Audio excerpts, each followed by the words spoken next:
예, 오늘 이 말씀은 소망의 이유라는 제목인데, 소망의 이유를 15절 보세요.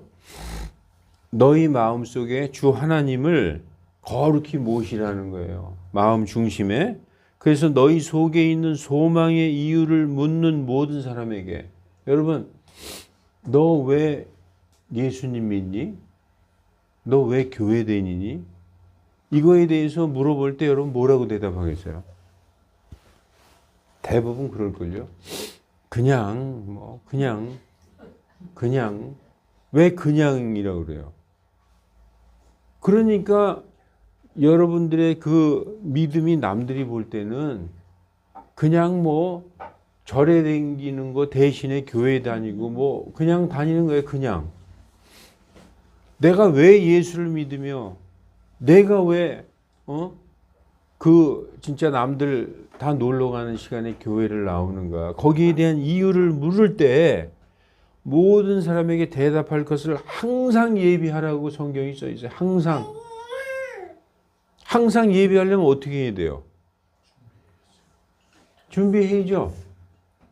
그리고 예수님이 왜 예수님을 믿는가에 대한 것을 얘기해야 돼요. 심지어 내 자식들한테도 얘기 못 하잖아요. 얘기할 수 있는 그런 걸 준비하고, 그리고 꼭 얘기하면 싸운단 말이에요. 그래서 세상에서 종교 얘기하지 말고 정치 얘기하지 말고 자식 얘기하지 말라는 게 그 세 가지 얘기하다 보면 맨날 싸우거든요. 그런데 온유하게 하라는 거예요. 온유하게 하려면 뭐가 필요합니까? 인내가 필요하죠. 상대방이 막 반론을 제기하고 비비과도 그거 같이 막 하다 보면 저 옛날에 많이 싸웠어요. 그래서. 근데 그게 아니더라고요. 그럴 땐 그래 네 말도 일리가 있지. 그러고 그땐 피하고 또 나중에 하고. 인내심을 가져야 온유가 나오는 겁니다. 그냥 온유 암만 하려고 안 나와요. 인내심을 갖고 그땐 참고 또 나중에 또 부드러운 말로 너 교회 반드시 나가야 돼. 예수님을 믿어야 된다. 그 이유를 설명해 주라는 것입니다. 이 성경에 써 있어요. 하나님을 너희 마음 중심에 거룩히 모시고 너희에게 소망의 이유를 묻는 그 이유에 대하여 대답할 것을 항상 예비하되 온유함과 두려움으로 하라. 이렇게 써 있는 것입니다. 그래서 선한 양심을 가지라. 이것은 너희를 가리켜 악을 행하는 자라 비방하며 그리스도 안에 있는 너희의 선한 행실을 거짓으로 비난하는 자들이 부끄러움을 당하게 하려 함이라. 요즘에는 이 말을 들으면 잘 실감이 안 나죠. 초대교회 때는 예수님을 전하면은 무지하게 욕을 먹었어요. 예수님 전한다는 자체만으로도 구속당하는 일도 있었고, 그리고 막 그냥 치욕을 당하고 그랬어요. 그래서 17절에 보면 너희가 선을 행함으로 고난을 받는 것이 하나님의 뜻이다라고 써 있어요. 여러분, 선을 행함으로 고난을 받는다는데 선을 행하는 게 뭡니까? 성경에서 선을 행하는 건 다른 거 없어요. 뭐 사람들한테 착하게 하는 것, 물론 그것도 선이지만 예수님을 전하는 게 선을 행하는 거예요. 가장 선한 게 뭡니까? 지옥에 떨어지는 사람을 구원하는, 그거보다 더 선한 게 어디 있어요? 그래서 예수님을 전하는 거, 그래서 복음을 전하는 것으로 인하여 고난을 당하는 일이 많이 있었어요. 예수님을 전하면은 핍박을 받았단 말이죠. 그래서 예수님을 전하는 것으로 인하여 핍박을 받는 것이 바로 하나님의 뜻이라는 얘기예요. 여러분, 예수님 전할 때마다 알았어, 나 교회 갈게 다 나오면 그게 무슨 핍박입니까? 저 교회 나와, 내가 돈 줄게, 그럼 다 나오면 그게 무슨 핍박이에요? 그게 아니에요.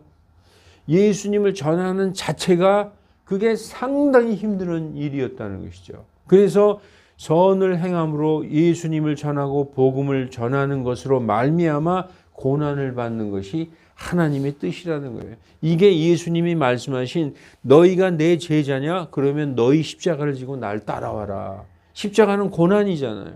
그걸 얘기하는 것입니다. 악을 행함으로 고난을 받는 거 당연하잖아요.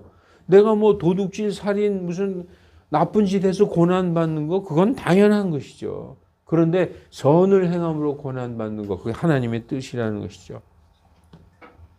그리스도께서 죄들로 인하여 한 번 고난을 받으사 예수님께서 죄인들을 위하여 우리들을 위하여 한 번 고난을 받으셨어요. 십자가에서 유월절 어린 양으로 죄짐 맡은 우리 구주 우리의 모든 죄를 자기가 대신 짊어지고 십자가에서 돌아가셔서 불의한 자 죄인들을 대신하셨으니 이것은 그분께서 육체 안에서 죽임을 당하셨을 때 성령으로 말미암아 살아나셔서 이 말씀 오해할 수 있어요. 아, 예수님은 그러면 육체로는 죽으셨지만 부활하신 게 영적으로 부활하셨구나. 육신의 부활이 아니구나. 그게 아니라 여기의 말뜻은 예수님이 돌아가셨는데 성령 하나님의 영께서 그분을 죽은 자들로부터 살리셨다는 거예요. 그 살리신 모습이 우리의 몸과 같이 육신을 입은 몸이라는 거예요. 영으로 사셨다는 게 아니라 육신의 부활을 하셨다는 거예요. 예수님이 그러죠. 제자들이 깜짝 놀라니까. 제자들이 그랬어요. 영이다. 우리 말로 하면 귀신이다 그랬어요. 죽은 사람이 살아났으니까. 근데 예수님이 영은 살과 뼈가 없으되 이리 와서 나를 만져봐라. 내 손바닥에 못자국에 너희 손가락을 넣어봐라. 내 옆구리 찔린 이 창자국을 너희가 만져봐라. 나 이렇게 몸에 있지 않느냐. 영은 살과 뼈가 없으되 보라 나는 이렇게 몸이 있느니라. 예수님이 여기서 성령으로 말미암아 살아나셔서 이게 영으로 살아나셨다는 게 아니라 성령께서 그분을 죽은 자들로부터 일으키셔서 그래서 우리를 하나님께로 데려가려 하십니다. 예수님이 부활하셨다는 건요 다른 얘기가 아니에요. 우리가 부활했다는 거예요. 예수님의 부활은 우리의 부활이에요. 연결이 안 되죠? 여러분 예수님과 우리가 한 몸이에요? 따로따로예요? 한 몸이라고 그러죠. 저가 내 안에 내가 저 안에. 그래서 우리는 한 단이에요. 한 단. 우리가 성경에 보면 초실절 제일 첫째 곡식이 열릴 때 낫으로 한 단을 딱 베가지고 묶어가지고 그 한 단을 하나님께 드리잖아요. 그 한 단 중에 예수님이 들어가 있어요. 그 첫 열매는 예수님이고 그 한 단의 첫 열매와 우리가 한 단 안에 다 들어가 있는 거예요. 그래서 우리를 성경에서 첫 열매에 속한 자들이라고 얘기하는 거예요. 그러니까 예수님이 첫 열매면 우리도 첫 열매예요. 예수님에 갖고 한 몸이라는 거예요. 저가 죽었으면 우리가 죽는 거예요. 여러분 예수님이 죽으면 예수님과 우리는 함께 죽는 것이고 예수님이 죽음에서 부활하셨으면 그분과 함께 우리가 살아난 거예요. 우리는 이미 살아난 거예요. 앞으로 살아날 게 아니라. 그런데 이미 법적으로 살아난 자들이에요. 언제 그것이 현실로 되느냐? 예수님이 오셔서 우리를 죽은 자들로부터 일으키실 때. 여러분 데살로니가 4장 14절에 보면 무슨 얘기가 나와요? 그분께서 하늘의 구름 천사장의 호령과 하나님의 나팔 소리와 함께 천사들과 함께 하늘로부터 내려오실 때 죽은 자들이 먼저 일어나고 우리보다 먼저 죽은 우리 믿음의 선배들이 먼저 일어난다는 거예요. 그리고 그 다음에 살아서 있는 우리도 그들과 함께 같이 일어나서 하늘로 채어 올라가리라 이렇게 써 있죠. 볼까요? 데살로니가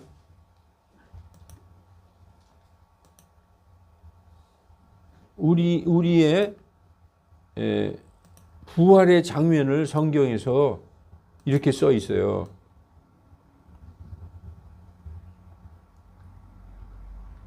우리가 예수님께서 죽으셨다가 다시 일어나셨음을 믿을진데 그와 같이 예수님 안에서 잠자는 자들도 예수님 안에서 잠자는 자들은 코 자는 게 아니라 성경에서 잠잔다는 것은 죽었다는 표현이에요. 예수님 안에서 잠잔다는 것은 예수님 믿고 죽은 우리의 선배들, 믿음의 선진들, 예, 그래서 그와 같이 예수님 안에서 잠자는 자들도 하나님께서 그분과 함께 데려오시리라. 데려온다는 건요, 우리가 죽으면 우리의 혼이 하늘에 올라가 있잖아요. 그럴 때 예수님이 이 땅에 내려오실 때 우리의 혼이 같이 내려오는 거예요. 그래서 땅에 죽었던 우리의 몸을 입는 거예요. 그래서 여기 보면은 너희에게 이것을 말하노니 주님께서 오실 때까지 살아서 남아있는 우리가 결코 잠자는 자들보다 앞서지 못하리라. 먼저 믿은 자가 죽은 자들이 먼저 일어나고, 그리고 주께서 호령과 천사장의 음성과 하나님의 나팔소리와 함께 친히 하늘로부터 내려오시리니 그리스도 안에서 죽은 자들이 먼저 일어나고 그 뒤에 살아서 남아있는 우리가 그들과 함께 구름 속으로 채어 올라가 공중에서 주를 만나리라. 그리하여 우리가 항상 주와 함께 있으리라. 성경이 말씀하고 있잖아요. 그래서 오늘 본문이 그걸 말씀하고 있는 거예요. 본문을 보십시다. 본문에 뭐라고 써 있어요? 맨 마지막에 밑에 보세요. 성령으로 말미암아 살아나셔서 우리를 하나님께로 데려가려 하십니다. 라고 말씀하고 있는 것입니다. 사랑하는 형제자매 여러분, 전에도 말씀드렸지만 우리에게 가장 중요한 게 뭘까요? 구원받는 거예요. 구원받는 거. 이 구원은 잠시라도 믿을 수가 없는 거예요. 이 구원은 어저께가 있고 오늘이 있으니 내일이 있겠지. 뭐 내일이 있으면 내년도 있고 후년도 있겠지. 백사장 모래알 같은 세월에 뭐 소금이 썩겠냐. 오늘 못 받으면 내일 구원받고 내일 못 받으면 모레 구원받고 아니면 내년 구원받지. 사람들이 그래요. 교회 갑시다. 예수님한테 갑시다 그러면 나중에 머릿속에 어떻게 생각하는 줄 알아요? 나 교회 갈 거야. 근데 좀 일 좀 풀리고 지금 바쁜 것 좀 해결하고 그러고 나중에 가야지. 그럼 못 가는 거예요. 못 가는 거예요.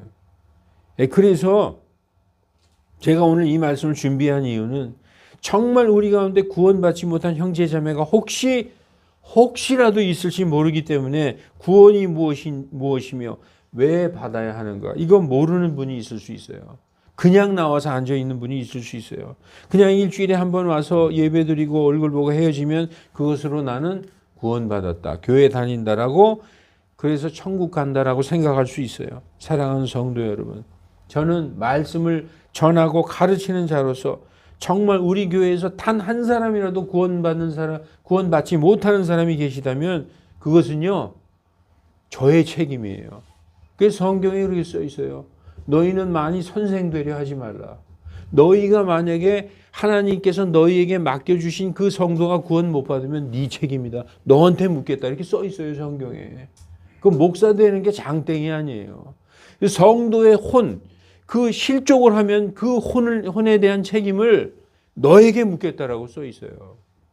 그게 얼마나 두려운지 몰라요. 하나님 앞에 두려운 마음이 생겼어요. 우리 교회 형제자매 모두가 반석 위에 굳게 서서 정말 신실한 구원받은 크리스찬이 되게 내가 가르쳐야 되겠다. 다시 한번 굳게 결심을 했습니다. 여러분, 그래서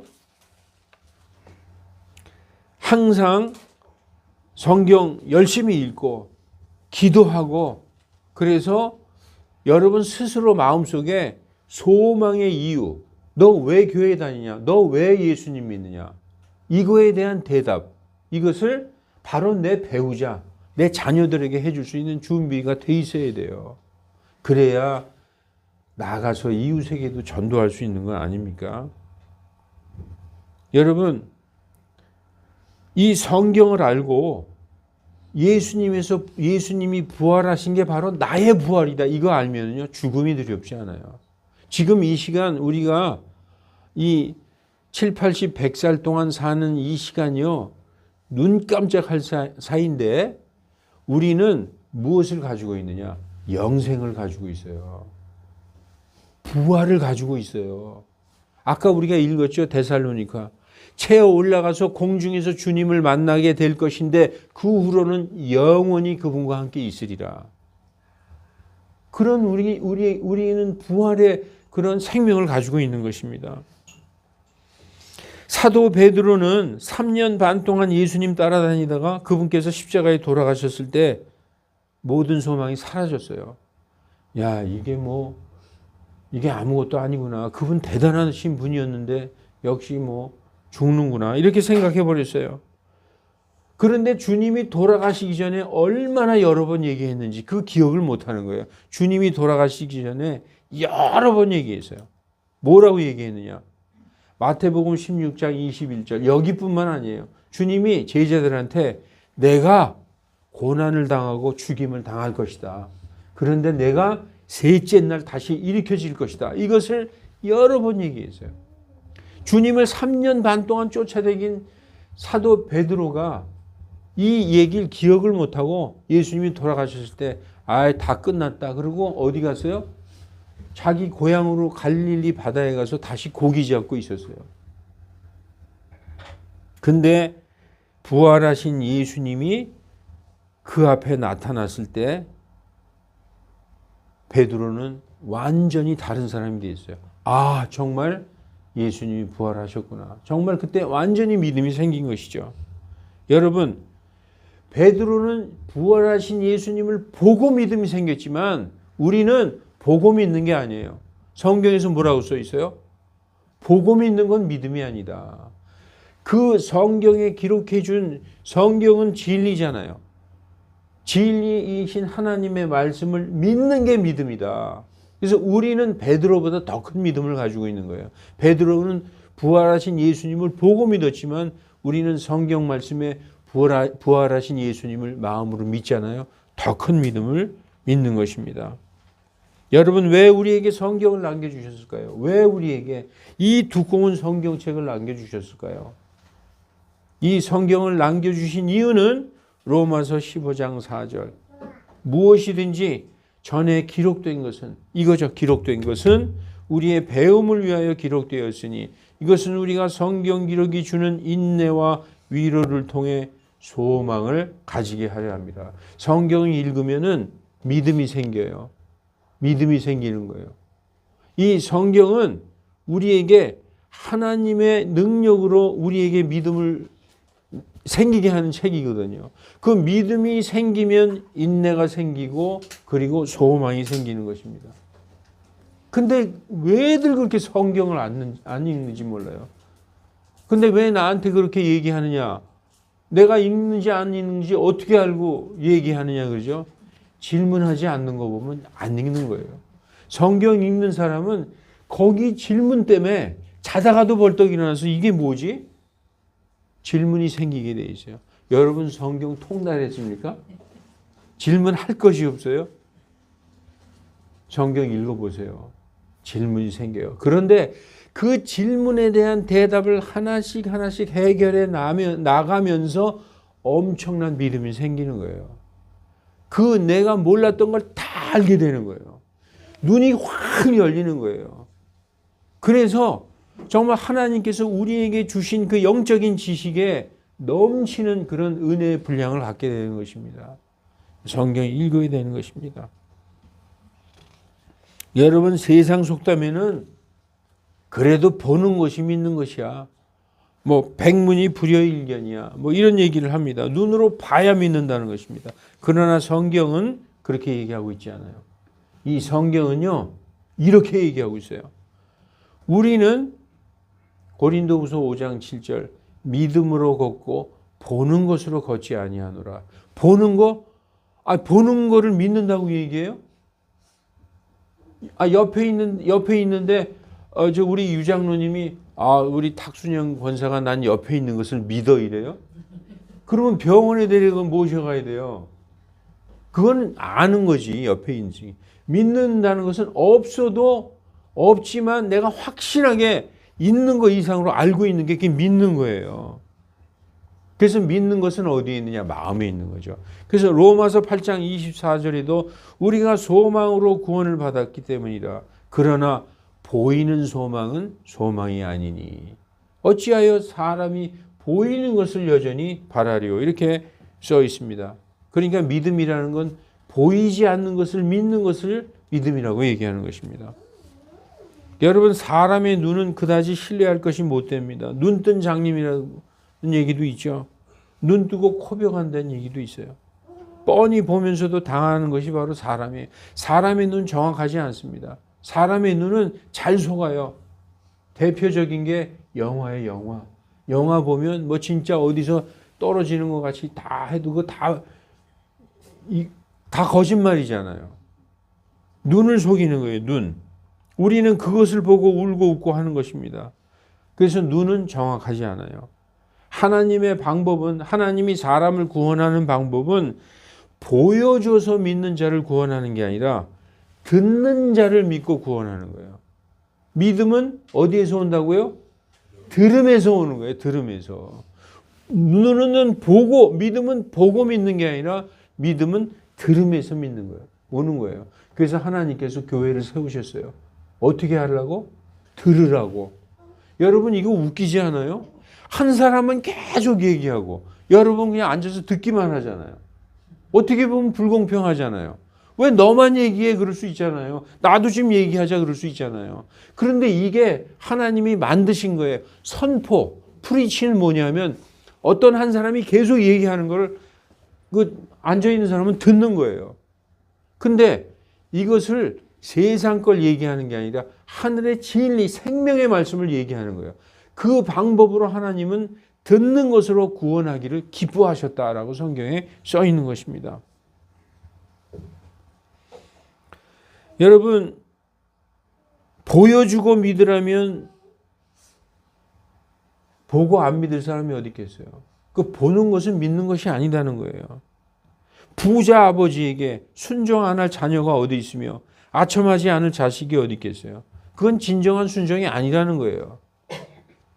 여러분 마음속에 진정한 소망의 이유가 있습니까? 눈으로 보지 못했지만 저도 보지 못했어요. 여러분도 보지 못하고. 뭘 못 봤냐? 예수님께서 우리의 죄들 때문에 인하여 죽으시고 3일 만에 부활하셨다. 그래서 부활의 첫 열매가 되셨다. 이거 여러분 본 사람이 있어요? 못 봤잖아요. 그렇지만 다 믿잖아요. 그래서 우리와 예수님이 한 단이다. 한 몸이다. 그래서 예수님의 부활이 우리의 부활이다. 이거 믿으십니까? 믿으십니까? 이거 믿으시면 구원 받은 거예요. 여러분 그래서 참 재미있어요. 성경이 왜 재밌느냐? 하나님께서 태초에 천지를 창조하시니라. 이거 믿잖아요? 이거 믿는 사람은 누가 얘기 안 해도 예수님의 부활도 믿어요. 그런데 하나님께서 태초에 천지를 창조하시니라. 에이 그런 게 어디서 막 어떻게 해가지고 폭발해가지고 우주가 폭발해서 자연적으로 세상이 형성된 거지. 이런 사람은 부활 같은 거 안 믿습니다. 그래서 믿음은 일관성이 있어요. 그러니까 예수님이 부활하신 것, 예수님이 다시 오실 것, 예수님이 십자가에 달려 돌아가신 것, 우리의 죄, 이거 다 믿게 되는 거죠. 이 믿음이 하나님이 주신 것입니다. 그래서 여러분, 우리는 예수님과 한 몸이다. 한 단이다. 여러분, 단. 이거 묶어요, 이거. 딱 묶어서. 예? 지푸라기로 이렇게 묶잖아요. 이렇게 베어가지고. 이 한 단이에요. 그 한 단의 첫 열매가 예수님이에요. 여기 이 중에 예수님이 있는데 이 단은 다 우리라는 거예요. 우리가 여기 다 속해 있어요. 그래서 이 한 단에 첫 열매이신 예수님과 첫 열매에 속한 자들. 그래서 우리가 첫 열매라는 거예요. 그 한 단에 속했어요. 그래서 예수님이 부활하신 거는 한 단에 속해 있는 한 몸인 우리가 부활하신 것이다. 이제 말씀을 정리하고 마치겠습니다. 우리는 이루 말할 수 없는 죄인이지만 그분께서 십자가에서 흘리신 그 피로서 우리가 하나님 앞에 우리의 죄들을 다 용서받고 하나님이 보실 때 너는 의롭다. 너는 흠이 없구나. 여러분 흠이 없다는 얘기가 뭐예요? 완전하구나. 하나님이 우리 보실 때 완전하다는 거예요. 우리가 어떻게 완전할 수가 있어요? 그런데 하나님이 예수님의 보혈로 너희가 깨끗이 씻겼구나. 너희에게 흠이 없구나. 완전하구나. 이렇게 인정해 주신다는 것입니다. 우리가 조금 전에 찬송 불렀죠. 189장. 그 피로 속죄함 얻었네. 그 피로, 그 예수님의 십자가에서 흘린 그 피로 우리가 속죄함을 얻었다라고 말씀하는 것입니다. 여러분, 가족을 사랑하십니까? 여러분 지금 자나깨나 내 마음속에 우리 아들, 우리 딸, 우리 와이프, 우리 남편, 이거 생각이죠? 이게 제일 큰 생각이잖아요. 나랑 한 몸이니까 우리 가족은. 그 가족 사랑하시죠? 부모, 형제, 처자식에게 먼저 복음 전하세요. 먼저. 그러려면 어떻게 해야 돼요? 소망의 이유. 너 왜 예수님 믿니? 너 왜 교회 다니니? 이거에 대해서 잘 설명해서 아, 그렇구나. 할 수 있을 정도로 여러분이 항상 준비하라는 거예요. 준비해놓고 있다가 안 받아들이면 그래 알아서 또 나중에 또 전하고 인내를 가지고 온유함과 두려움으로 하시기 바랍니다. 이 성경에 써 있는 그대로예요. 근데 여러분 어떻게 해야 될까요? 내일 하지 뭐, 모레 하지, 내년에 하지. 그러다가 시간 다 가요. 서두르셔야 합니다. 여러분이 가지고 있는 소망의 이유를 밝히 전해서 하루속히 그들을 구원하시기 바랍니다. 여러분 이 얘기는 제가 안 하려고 했는데 우리 교회 나오셨던 분들 중에서 벌써 2분이나 돌아가셨어요. 예. 시간 많지 않아요. 저는 요즘에 일주일이 하루 만에 지나가요. 일주일이 저한테는 하루예요. 설교 준비했는데 이렇게 돌아서면 또 설교 준비해야 되고 또 일주일 돌아오고 정신을 못 차리겠어요. 예. 그러다 보니까 장로님 칠순 되셨잖아요. 그죠? 인생 금방 가요. 여러분 가장 사랑하는 사람들, 가장 좋아하는 사람, 내 친구, 내 친척에게 복음 전하시기 바랍니다. 그러려면 준비하시기 바랍니다. 준비하시려면 열심히 성경 읽고 기도하시기 바랍니다. 다 같이 기도하시겠습니다. 거룩하신 하나님, 우리가 정말 하나님 앞에 정말 큰 죄가 있는데 그것은 게으름입니다. 게으르고 나태하고 우리는 아직까지 어린아이와 같이 젖이나 먹고 조금 어려운 건 도저히 감당할 수 없는 그러한 어린아이에 머물러 있습니다. 하나님 이 벽을 넘게 하여 주시고 정말 우리 사랑하는 형제자매들 성경을 읽지 않고 기도하지 않으면 견딜 수 없는 그러한 성도들 되게 제발 좀 만들어 주시옵소서. 그래서 날마다 하늘의 양식인 성경 말씀 읽고 그리고 묵상하고 기도하고 그리고 그 이해가 안 돼서 자다 말고도 일어나서 성경책을 펴보는 성도들 다 되게 하여 주시고 그리고 이해 안 되는 것은 질문하고 또 공부하고 탐구하는 성도들 되게 하여 주시옵소서. 세상 일은 다 하나님께 맡기고 그렇다고 해서 그냥 손 놓고 있으라는 그런 얘기가 아니라 열심히 하면서 하나님께 기도하는 우리 성도들 다 되게 하여 주시옵소서. 우리들은 완전히 어린아이들입니다. 하나님께서 강권적으로 붙잡아서 공부시켜 주시고 인도하여 주시옵소서. 그래야 하여 굳건한 반석 위에 서는 성도들 다 되게 인도하여 주시옵소서. 감사드리며 주 예수 그리스도의 이름으로 기도하옵나이다. 아멘.